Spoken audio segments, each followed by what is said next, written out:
খুবই আস্তে অথচ দৃঢ় কণ্ঠের আওয়াজ শুনল মেহনুর। মানুষটার কণ্ঠ ধরতে পেরে সে ধীরে ধীরে কুচকানো চোখের পাতা খুলে ফেলল।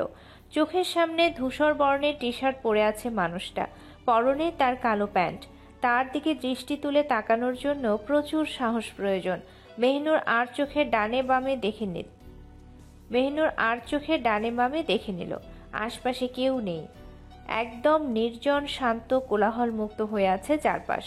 ও তীব্র রূপে টের পেল পিঠের কাছে ব্লাউজের উপর কিলবিল করে কিছু হাঁটছে। সেটা যে ছ্যাঙা জাতীয় চুলকানির পতঙ্গ সেটা বুঝতে পেরেই মেহনুরের শ্বাস টান উঠল।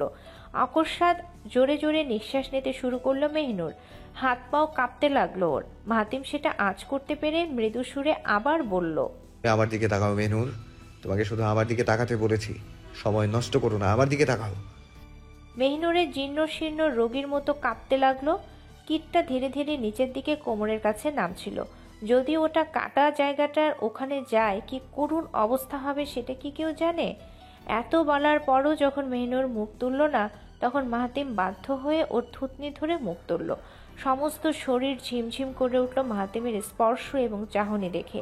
মাহাতিম ওর দিকে কেমন ব্যাকুল দৃষ্টিতে তাকিয়ে আছে। সেই দৃষ্টির মাঝে নিবদ্ধ করে মাহাতিম এক হাত এগিয়ে ওর কোমরের বাঁ পাশ ধরল, আরেক হাত এগিয়ে ওর পিঠের উপর রাখলো। মাহাতিমের চোখের দিকে তাকিয়ে চমকালো না মেহনুর, কেঁপেও উঠল না একটুও। এমনভাবে স্থির হয়ে গেল যেন জন্ম জন্মান্তর থেকে এই লোকটা এভাবেই ওকে স্পর্শ করে এসেছে।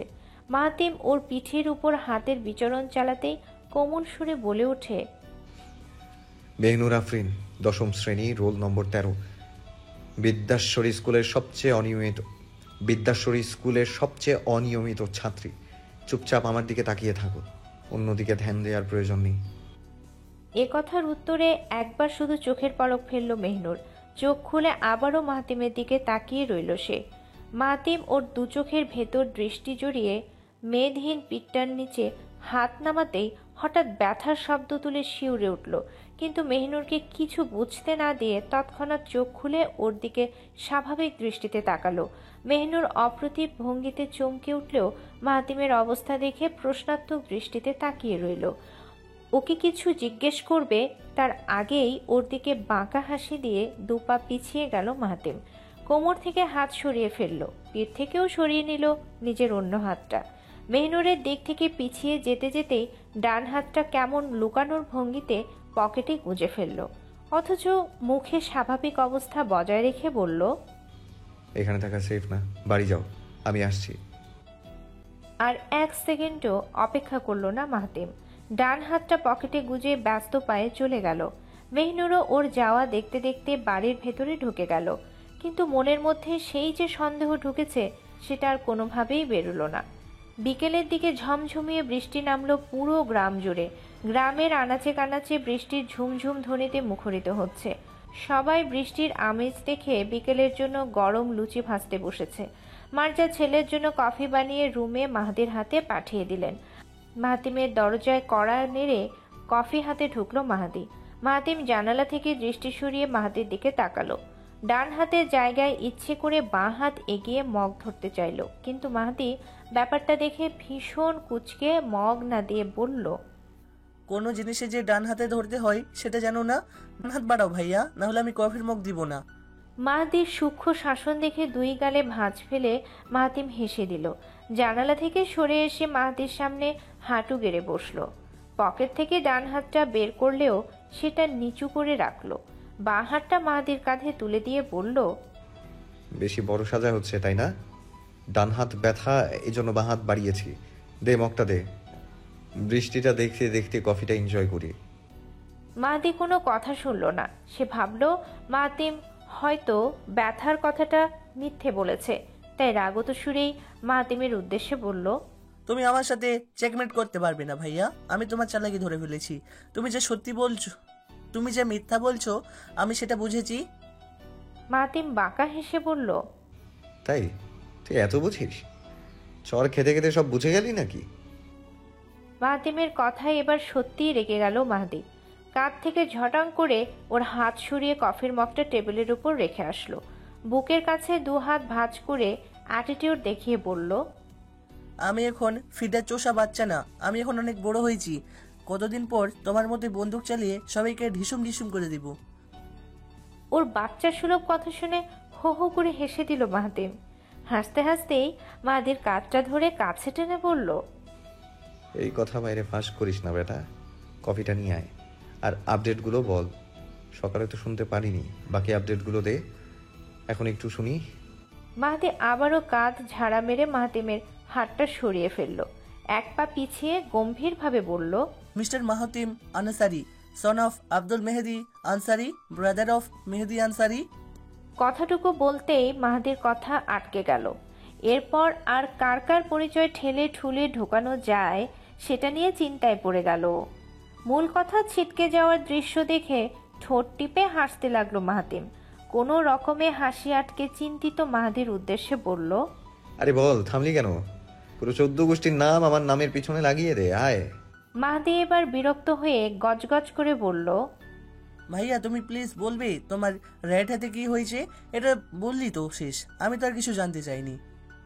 মাহাদির মুখের দিকে অপলক তাকিয়ে রইল মাহাতিম। এরপর ছোট্ট একটা নিঃশ্বাস ছেড়ে ডান হাতের দিকে এক নজর তাকালো। তাকিয়েই মাহাদির দিকে দৃষ্টি দিয়ে হাসি মুখে বলল, কিছুই হয়নি রে পাগল, এমনি বাহাত বাড়িয়েছি। মাঝে মাঝে একটু গুনাহ করলে তো সমস্যা হবে না। কফিটা ঠান্ডা হয়ে যাচ্ছে, প্লিজ দিয়ে যা। মাহাদি আর কোনো কথা না বাড়িয়ে সোজা কফি এনে দিল। ফ্লোর থেকে হাঁটু তুলে মাহাতিম দাঁড়িয়ে পড়ল। জানালার দিকে ফিরে যাওয়ার জন্য ঘুরতে নিলে সেই সুযোগে ডান হাতটা টান মেরে তৎক্ষণাৎ চোখ বুলালো মাহাদি। এমন ঘটনার আকস্মিকতায় ব্যালেন্স হারিয়ে কফিতে চুমুক দেওয়ার বদলে একটুখানি কফি ফ্লোরে ফেলে দিল মাহাতিম।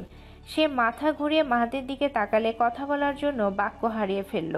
মাহাদি ততক্ষণে ওর হাত দেখে মাহাতিমের দিকে ব্যথিত দৃষ্টিতে তাকিয়েছিল। ছোট ছোট হাত দুটো মাহাতিমের হাতটা খুবই আলতোভাবে ছেড়ে দিল। বাকরুদ্ধ হয়ে চুপচাপ বিমর্ষ ভঙ্গিতে চলে যেতে লাগলো। মাহাদির উদাস মুখটা দেখে পিছু টেকে উঠলেও ভাইয়ের ডাকে সাড়া দিল না। মাহাদির রুম থেকে বেরিয়ে যেতে থাকলে মাহাতিম জোর গলায় বলে উঠল, তুই এই ম্যাটারে কাউকে কিছু বললে তোর পিঠের ছাল উঠিয়ে দেব। কাউকে কিছু বলবি না। কিরে কিরে বাচাল, শুনেছিস? আর কোনো উত্তর এলো না। বিমর্ষ মুখটা ভার করে চলে গেল মাহাদি। কফির মগটা নিয়ে কিছুক্ষণ কফির দিকে তাকিয়ে রইল। ডান হাতটা চোখের সামনে উঠিয়েও দেখল, কিন্তু এই ব্যাপারে কাউকে কিছু বলার প্রয়োজন মনে করল না। কফির মগে ঠোঁট বসিয়ে জানালার কাছে গেল। বৃষ্টির প্রবলতার জন্য দূরের সব দৃশ্যই এখন অদৃশ্য হয়ে আছে। আকাশটাও সন্ধ্যার মতো কালো করে এসেছে। গাছপালা যেন বৃষ্টির পানিতে ধুলো ঝেড়ে পবিত্র হয়ে উঠছে। বৃষ্টির ঠান্ডা পানি ছোঁয়ার জন্য জানালা বাইরে হাত বাড়ালো মাহাতিম। ঝর্ণার মতো চাল চুয়ে চুয়ে পড়া পানি ওর হাতের তালুতে পড়তে লাগলো। কফির উষ্ণতা উপভোগের সাথে বৃষ্টির শীতলতায় সমস্ত দেহ চনমনিয়ে উঠল। মনে মনে সুর ধরল, মন বাড়িয়ে ছুঁই আমি, হাত বাড়িয়ে নয়। দূরে যাওয়ার চিন্তা করলে কেন লাগে ভয়? মনে মনে সুর ধরল, মন বাড়িয়ে ছুঁই আমি, হাত বাড়িয়ে নয়। দূরে যাওয়ার চিন্তা করলে কেন লাগে ভয়? দুপুরের খাবারটা খায়নি মাহাতিম, রাতের খাবারটাও খায়নি। দুপুরের খাবারটা হোটেলের নাম বলে কাটিয়ে দিলেও রাতের খাবারের সময় নিচে যায়নি। মার্জা খাবারের জন্য তোষামত করে গেলেও মাহাতিম প্লেট আর নেয়নি। মায়ের হাতে খাওয়াও প্রায় 6 বছর আগে ছেড়ে দিয়েছে। এমতাবস্থায় আজ যদি খাইয়ে দেওয়ার কথা বলে তাহলে নির্ঘাত মার্জার কাছে ধরা খাবে। বিকেলের ঝুম বৃষ্টিটা এখনও থেমে থেমে হচ্ছে। সন্ধ্যার একটু পরে বৃষ্টি কমলেও খাবারের পর থেকে তুমুল আকারে বেড়ে গিয়েছে। গ্রামে বৃষ্টি হলেই দারুণ ঠান্ডা ভাব আচ্ছন্ন করে। সবার ঘরে এক্সট্রা করে মোটা কাঁথা অথবা কম্বল দেয়া হয়েছে। মাহাতিম কম্বলটা এক হাতে খুলে বিছানায় পেরে নিল। গায়ের টি শার্টটা খুলে কম্বলের নিচে ঢুকে পড়ল। লাইটটা বহু আগেই নিভিয়েছিল, তাই স্বল্প আলোর জন্য জানালাটা একটু খুলে দিল। বৃষ্টির ছাট আসলে আসুক, আজ একটু ভিজলে কোনো সমস্যা হবে না। বালিশের নিচ থেকে মোবাইল ফোনটা বের করলো মাহাতিম। স্ক্রিনে তাকিয়ে দেখলো আজও শুতে শুতে যথেষ্ট লেট হয়ে গেছে। 10টা যেহেতু বাজে, তার মানে গ্রামের সময় মতে এখন গভীর রাত শুরু হয়েছে। সবাই গাঢ় ঘুমে তলিয়ে গিয়েছে। মাহাতিম ফোনের গুগলে ঢুকলো। প্রতিদিনকার ঘটনা সে গুগল ডকে লিপিবদ্ধ করার দারুণ অভ্যাস করেছে। বাম হাতের থামলেনেই চমৎকার স্পিডে টাইপ পারে সে। কিবোর্ডের উপর বৃদ্ধাঙ্গুল চালাতেই এক একটা শব্দ মিলে বাক্য জুড়ে ঘটনা লিখতে লাগলো। মাহতিম আনসারি। ছুটির নবম দিন। গ্রামটা খুব সুন্দর। কয়েকটা নতুন স্পটেও ঘুরে এলাম।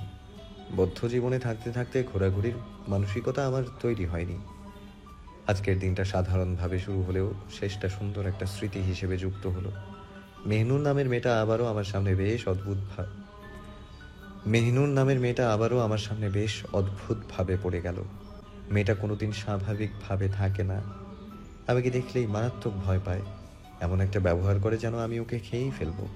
মাঝে মাঝে ওর অবস্থা দেখে চিন্তা করি, আচ্ছা আমি কি গুড লুকিং নই? কেননা সৌভিকের স্টেটমেন্ট মতে আমার পেছনে যত মেয়ে ঘুরছে তাদের লিস্ট করতেও নাকি কমপক্ষে 1 মাস লাগবে। আমি কথাটা মোটেও অহংকার থেকে বলছি না। আমি এ বিষয় নিয়ে কোনো দাম্ভিকতা প্রকাশ করি না। সবসময় নিজের মধ্যে থাকাটাই আমি ছোট থেকে শিখেছি। বাবা আমাকে যেভাবে গাইড করেছে, যেভাবে বুঝিয়েছে, আমি ছোট থেকে নিজেকে ওভাবেই সাজিয়েছি। কখনো নরম, কখনো শক্ত, কিন্তু পরিবারের জন্য সর্বদা হাসি খুশি থাকাটাই বেস্ট মনে করি। আমার বন্ধু, আমার ভাই বোন, আমার মা, আমার পরিবার সবাই আমার দেহের এক একটা অঙ্গের মতো। দেহের একটা অঙ্গে যখন সুই ফোটে তখন কিন্তু সমস্ত দেহই যেন যন্ত্রণায় কাতরাতে থাকে। আজ বাইরে ঝুম বৃষ্টি হচ্ছে, প্রকৃতির পবিত্রময় পিসফুল বৃষ্টি। আমার আত্মার সাথে এই বৃষ্টির একটা গভীর কানেকশন আছে। মায়ের কাছে শুনেছি এমনই একটা দিনে আমি হয়েছিলাম, যেদিন বাইরে ঝড় বৃষ্টি ছিল। মা ব্যথায় বারবার বাবার হাত খাবলে ধরেছিল। বাবা নাকি টেনশনে চোখ মুখ লাল করে ছটফট করছিল। এখন এসব ঘটনা চিন্তা করলে হাসি পায়। তবে আজও আমি ডায়েরির পাতাগুলো পড়ি। কত সুন্দর একটা সম্পর্ক হলে বাবা সেই দূর থেকে মায়ের জন্য চিঠি পাঠাতো। সেই চিঠির ওপরে আদর মাখিয়ে লিখত, চুম্বন প্রিয়তমা ওই আদুরে মিষ্টি ঠোঁটে। বাবার সব জিনিস আমার দখলে থাকায় তার সব চিঠিগুলো পড়া শেষ। বাবার মধ্যে যে কতখানি ভালোবাসা ছিল সেটা মনে হলে গর্বে বুকখানি ভরে আসে। চোখ ছলছল করে আসতে চায়। বাবা আমাকে কোলে নিয়ে নাকি পাগলের মতো চুমু খেয়েছিল। এইসব কথা বাবা তার পার্সোনাল ডায়েরিতে লিখে রেখেছে। আমার জানা মতে বাবার কাছে মেয়েরা সবচেয়ে বেশি আদরের শিশু হয়। সেখানে আমি যে ওরকম আদর স্নেহ পেয়েছি সেটা ভাবতেও কেমন অদ্ভুত লাগে। আমার ছুটির দিনগুলো পেরিয়ে যাচ্ছে, জানি না আবার কবে ফিরে আসব, আবার কবে সবার সাথে আনন্দে দিন কাটাবো। কোনো কিছুই আমার জন্য জানা নেই। হাতে মাত্র 5 দিন বাকি। এরপর সব গুছিয়ে পূর্বের জায়গায় ফিরে যেতে হবে। পিছুটান কমিয়ে আবার সেখানে থাকার মতো শক্ত মানসিকতা করতে হবে। আর কত সহ্য, ভালো লাগে না এখন। মোল্লাবাড়ি, রাত বৃষ্টি। গুগল ডকের অপশনটা বন্ধ করে মোবাইলের মেইলগুলো চেক করছিল মাহতিম। এক এক করে সবগুলো মেইল চেক করতেই হঠাৎ খুট করে দরজার কাছে শব্দ হলো। মাহতিম এমন অদ্ভুত কাণ্ডে কখনোই ঘাবড়ায় না, তাই সেও চালাকি করে ফোন রেখে চোখ বন্ধ করে ঘুমের ভান ধরল। দেহের সকল ইন্দ্রিয় সজাগ রেখে শব্দটার দিকে কান খোলা রাখলো। শব্দটা প্রথমে দরজা খোলার মতো হলো, এরপর আস্তে আস্তে সেটা বন্ধ করার মতো শব্দ পাওয়া গেল। কিন্তু মাহতিম চোখ খুলে দেখার চেষ্টা তখনও জারি করলো না। সেও দেখতে চায় ওর রুমে কে এই মুহূর্তে চুপি চুপি ঢুকে পড়েছে। পায়ের আওয়াজও বৃষ্টির জন্য ঠিকমতো শোনা যাচ্ছে না, তাহলে অন্তত এটুকু বুঝতে পারত কে এসেছে এখন। কিছুক্ষণ পর মনে হলো রুমের মধ্যে হয়তো কেউ নেই, কারণ কোনো কিছুই তখন টের পাওয়া যাচ্ছিল না। চোখ খুলবে নাকি চিন্তা করতে করতেই আচমকা মনে হলো কেউ পাশে এসে বিছানায় বসেছে। খুবই সাবধানে সতর্ক কায়দায় ওর গা থেকে কম্বল সরাচ্ছে। মাহতিম চোখ বন্ধ করে শেষ প্রস্তুতি নিচ্ছিল। কম্বল উঠানোর পর কি করে সেটা বুঝার পরপরই দারুণ অ্যাকশন নেবে। সেটা ভালো করেই জানে হিউম্যান বডির ঘাড়ের কাছে বিশেষ এক জায়গায় জোরে মারলে একটা মানুষ অকাতরে মরে যেতে পারে। কম্বলটা ওঠানোর পর মনে হচ্ছে সে ডান হাতটা টেনে নিচ্ছে। ডান হাতটা কেন টানছে? কে এই ব্যক্তি? অনেকগুলো প্রশ্ন মাথায় জট পাকাতেই চট করে চোখ খুলে ফেলল মাহাতিম। সামনে বসা মানুষটিকে দেখে প্রচণ্ড আশ্চর্য হয়ে তুমি বলে চেঁচাবে অমনি মুখ চেপে ধরল মাহাতিমের। মাহাতিম আর চেঁচাতে পারল না, অমনি ওর মুখকেও চেপে ধরল। আবছা অন্ধকারে চোখের সামনে যাকে দেখতে পেল তাকে দেখে চরম বিস্ময়ে তাকিয়ে রইল। কয়েক সেকেন্ড কোনো শব্দ হলো না। পিনপতন নীরবতায় সবকিছু শান্ত হয়ে থাকলো। মাহাতিম যখন চুপ মেরে গেল তখন ওর মুখ থেকে হাত সরিয়ে নিল মেহনুর। ওর ডান হাতটা যেভাবে কাছে টেনেছিল তেমনিভাবে টেনে চোখের সামনে এনে দেখতে লাগলো।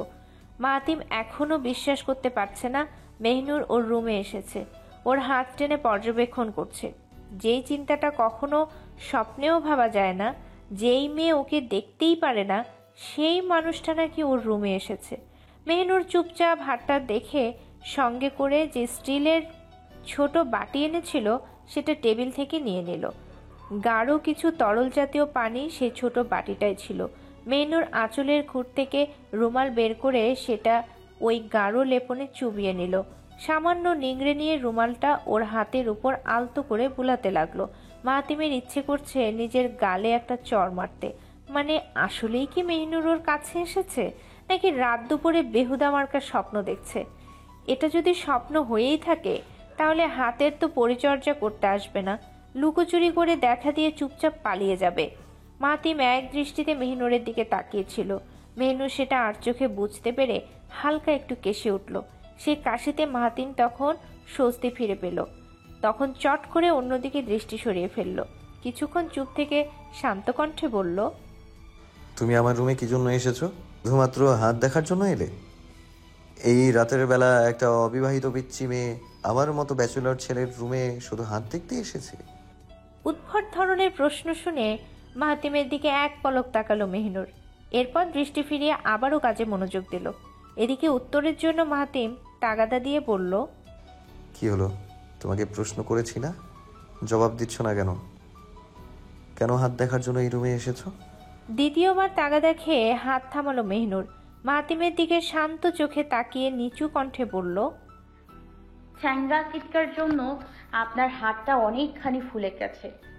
যেহেতু আমার জন্য আপনার এই দশা, তাই আমি বাধ্য হয়েছি এখানে আসতে। উত্তরটা শুনে মনে মনে অকারণে হাসল মাহাতিম। ঠোঁটে এক প্রস্থ হাসি ঝুলিয়ে বাঁ হাতটা উল্টো করে মাথার নিচে ঢুকিয়ে শুল। মেহনুরের দিকে তাচ্ছিল্যপূর্ণ হাসি দিয়ে বলল, তোমার জন্য তো শুধু হাতে সমস্যা না, আরও নানা জায়গায় সমস্যা হয়েছে। কত জায়গায় যে খারাপ অবস্থা হয়ে গেছে সেটা তো বলা যায় না। তুমি কি সেগুলোর জন্য কিওর সিস্টেমের দায়ভার নেবে? কথাটা ফাজলামি নাকি সত্যি সেটা বুঝতে পারল না মেহনুর। অবুঝের মতো তাকিয়ে থেকে প্রশ্ন ছুড়ে বলল, আপনি কি বলতে চাইছেন একটু বুঝিয়ে বলবেন? আমি আপনার কথা বুঝিনি। কথাটা শুনে চাপা ভঙ্গিতে হেসে দিল মাহাতিম। মাথাটা ধীর গতিতে ডানে বামে দুলিয়ে কিছু না বুঝালো। ইশারাটুকু বুঝে মেহনুর চুপচাপ ওর হাতে চুনের পানি ঘষে দিতে লাগলো। ছ্যাঙা জাতীয় কীট বা শুয়োপোকার জন্য হাতের তালু ফুলে লাল হয়ে আছে, এজন্যই লোকটা খেতে আসেনি। মেহনুর বুঝতেই পারছে না লোকটা কিভাবে এই জ্বালা যন্ত্রণা মুখ বুজে সহ্য করছে। কয়েক বছর আগে এই কীটের জন্য ওর পা আক্রান্ত হয়েছিল। সেদিন চিৎকার করে বাড়িঘর উঠিয়ে ফেলেছিল মেহনুর, অথচ এই অসভ্য লোকটা সামান্য আর্তনাদও করল না। মেহনুরের দিকে সেই যে সামান্য শিউরে উঠল, এর চেয়ে বেশি প্রতিক্রিয়া দেখালো না। মাহাতিম মিটিমিটি হাসিতে মেহনুরের দিকে তাকিয়ে আছে। মাথার মাঝখানে ওই চকচকে চিকন সিথিটা ওকে সম্মোহন করছে। চুলগুলো বাঁ দিকে এনে সামনে ছেড়ে রেখেছে মেহনুর। লম্বা চুলগুলো স্তূপাকারে কোলের উপর জমিয়ে রেখেছে। নরম হাত দুটো দিয়ে মাহাতিমের হাতটা খুব সাবধানে ছুঁয়ে চলছে। মাহাতিম ক্ষণিকের জন্য চোখ বন্ধ করল। খুবই অল্প সময়ের জন্য চোখের পাতা বুজে নিল। একটু আগে ঠোঁটের উপর যার হাত ছিল সেটা ভাবতেই এখন আশ্চর্য লাগছে। বিশ্বাস করা যায় না মেহনুর কিনা ওর রুমে এসেছে। মাহাতিমের চোখ বন্ধ করা দেখে মেহনুর এই ফাঁকে ওর মুখের দিকে তাকালো। শান্ত মুখটা কেমন নির্মল, নিষ্পাপ, নিখুঁত লাগছিল। কতটুকু নিখুঁত হলে একটা মানুষের মুখ এতটা ঘোরাবেশ লাগতে পারে? মেহনুর তৎক্ষণাৎ দৃষ্টি নামিয়ে ফেলল। শেষ টাচটা সম্পন্ন করে দ্রুত যাওয়ার জন্য চিন্তা করছিল। কিন্তু তখনই মাতিম চোখ বন্ধ অবস্থায় নম্র কণ্ঠে বলল, তোমার এই শান্ত চুপচাপ স্বভাবটা আমার ভালো লাগে না। এইটুকু কথার মধ্যে কি ছিল মেহনুর জানে না, কিন্তু শোনার পরপরই ওর গা কেমন কাটা দিয়ে উঠল। হাত থামিয়ে ভয়ার্ত দৃষ্টিতে মাহাতিমের দিকে তাকালো। মনে হচ্ছে একটু আগের চাহনিটা মাহাতিম দেখে ফেলেছে। মাহাতিম খুবই শান্ত ভঙ্গিতে চোখ খুলে ওর দিকে তাকালো। মাথার নিচ থেকে হাত সরিয়ে সোজা হয়ে বসলো। মেহনুরের দিকে পুনরায় দৃষ্টি ফেলে স্বাভাবিক কণ্ঠে বলল, নোট, তোমার স্বভাবের প্রশংসা করেছি, ব্যক্তিগত পছন্দের কথা বলিনি। তুমি এখন যেতে পারো। আমার হাত নিয়ে তোমার চিন্তা করতে হবে না। তোমার গিলটি ফিল করার কোনো কারণ নেই। রুমে যেয়ে শুয়ে পড়ো। Good night. সোজা হয়ে যেভাবে বসেছিল কম্বল টেনে চুপচাপ উপুর হয়ে শুয়ে পড়ল মাহাতিম। ডান হাতটা মাথার কাছে বালিশের উপর রেখে দিল। চোখ বন্ধ করে পিঠ পর্যন্ত কম্বল টেনে নিল। মেহনুর বিমূঢ় অবস্থায় বসে থাকলেও শেষে স্টিলের বাটিটা তুলে বিছানা থেকে উঠে দাঁড়ালো। মাথা নিচু করে দুহাতে ধরা স্টিলের বাটিটার দিকে তাকিয়ে চলে যেতে লাগলো। দরজার বাইরে পা রাখবে অমনি পেছন থেকে মাহাতিম বলে উঠল, 5টা দিন সহ্য করো, এরপর আজীবনের জন্য চলে যাচ্ছে। আমার মতো অসভ্য মানুষ তোমাদের বাড়ির চৌকাঠায় পা ফেলবে না। সার্ভিসের জন্য ধন্যবাদ। কথাটা শুনে পা থামিয়ে ফেললেও মাথাটা পেছনে ঘোরালো মেহনুর। ক্ষীণ দৃষ্টিতে মাতিমের দিকে তাকিয়ে থেকে কেমন করুণ ভঙ্গিতে নিঃশ্বাস ছাড়ল। মেহনুর মাথা ঘুরিয়ে দরজা খুলে বাইরে চলে গেল। মাহতিম যদি একবার দরজার দিকে তাকাতো তাহলে মেহনুরের মলিন হয়ে যাওয়া মুখটা দেখে আজও বাঁকা হাসি দিত। ঘুম থেকে খুব সকাল সকাল উঠল মাহতিম। গায়ে টি শার্ট জড়িয়ে হাই তুলতে তুলতে রুমের বাইরে পা রাখল। বারান্দা পেরুতেই সৌভিকের রুম থেকে ডাক পড়ল। আরেকবার হাই তুলে সৌভিকের রুমের দিকে তাকাতেই সেখানে যাওয়ার জন্য পা চালালো। সৌভিক তখন ফ্লোরে বসে লাগেজ খুলে শার্ট বের করছিল। মাহতিম ওর পাশ কাটিয়ে এলোমেলো বিছানায় যেয়ে বসল।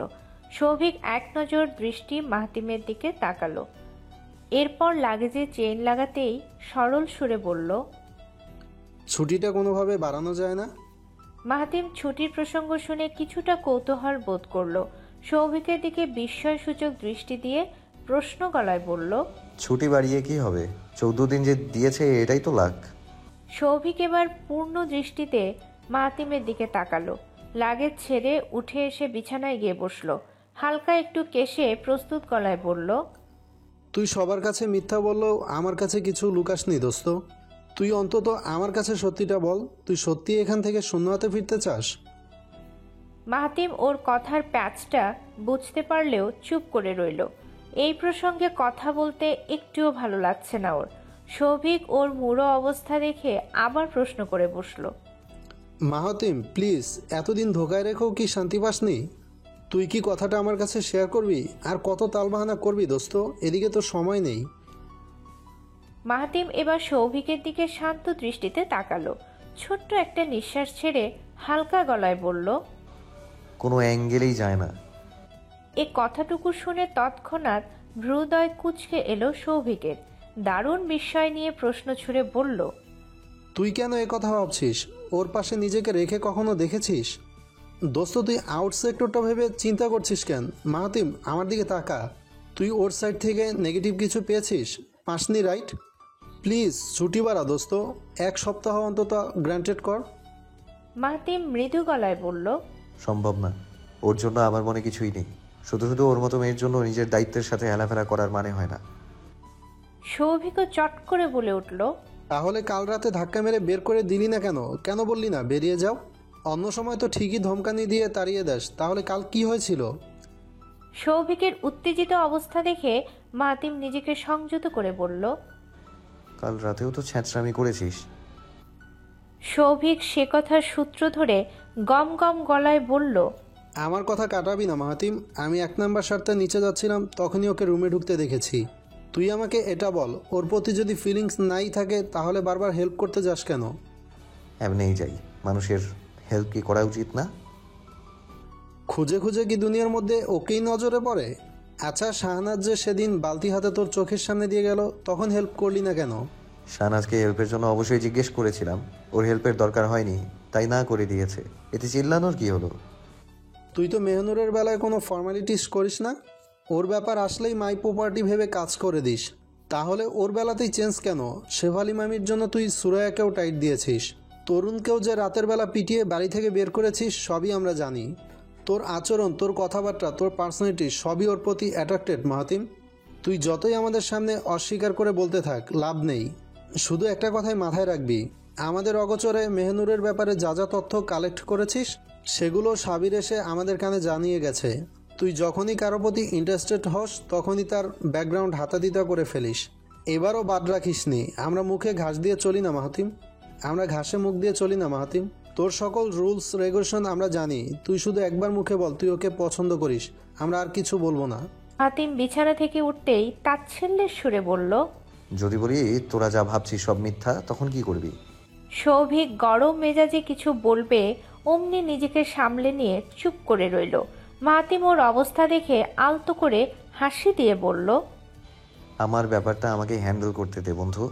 নেশা সবসময় ধীরে সুস্থেই করতে হয়, না হলে মনেও নেশা লাগে না, দেহেও নেশা ভর করে না। মাহাতিম ওর অবস্থা দেখে আলতো একটা হাসি দিয়ে বলল। সৌভিক শুধু আহাম্মকের মতো তাকিয়ে রইল। মাহাতিম এমন একটা জবাব দিয়ে চুপ করিয়ে দিবে ভাবতেও পারেনি সৌভিক। ভেবেছিল আজই মাহাতিমের পেট থেকে খুঁচিয়ে খুঁচিয়ে সব সত্য শুনে ফেলবে, কিন্তু সেটার পরিবর্তে মাহাতিম এমন পাল্টা অ্যাকশন দেখাবে কে জানতো। মাহমুদা ও সুজলা কলপারে বসে বড় একটা বোলের ভেতর শাক পাতা ধুচ্ছিল। সিলভারের বোলটার ভেতর সুন্দর করে পাতা ধুতেই হঠাৎ কে যেন পিছিয়ে এসে দাঁড়ালো। দুজনেই মনের কৌতূহল ঘুচাতে ধোয়া বাদ দিয়ে পেছন ফিরে তাকালো।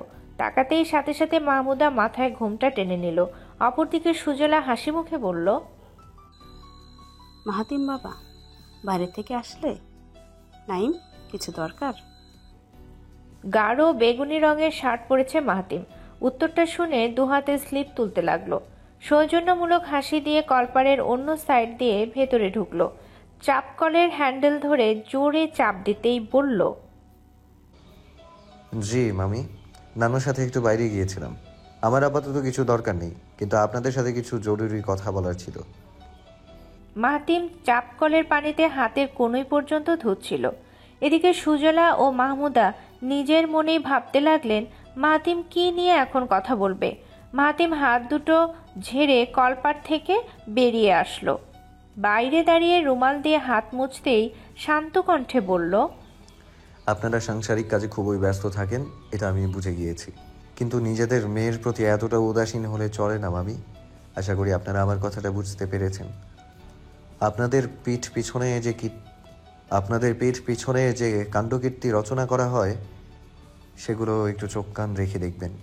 আমি চতুর্দিকে লক্ষ্য করেছি, সবই নিজ চোখে নিজ গুণে পর্যবেক্ষণ করে দেখেছি, কিন্তু সব শেষে এটাই বুঝেছি আপনারা দুজনই শেফালি মামির হাতের নাটাই। উনি আপনাদের ভালোই কন্ট্রোল করে বেড়ায়। সুরাইয়া বাদে বাকি তিনজনের কপালে কি কি শনি যায় সেগুলো একটু পরখ করে দেখবেন। বিশেষ করে ছোট জনের দিকে একটু চোখটা লাগিয়ে রাখবেন। যাই হোক মামি, শাকটায় একটু মরিচ বেশি দিয়েন, আমি আবার ঝাল ছাড়া শাক খেতে পারি না। অনেকগুলো কথা বলে মাহাতিম বাড়ির দিকে চলে গেল। সুজলা ও মাহমুদা কিছুক্ষণ স্থির নয়নে তাকিয়ে থাকলেন। এতগুলো কথা, এতগুলো চাপা সত্য, এতগুলো অজানা তথ্য দুদিনের এই মাহাতিম এসে বুঝিয়ে গেল। সুজলা চোখ ফিরে মাহমুদার দিকে তাকালেন।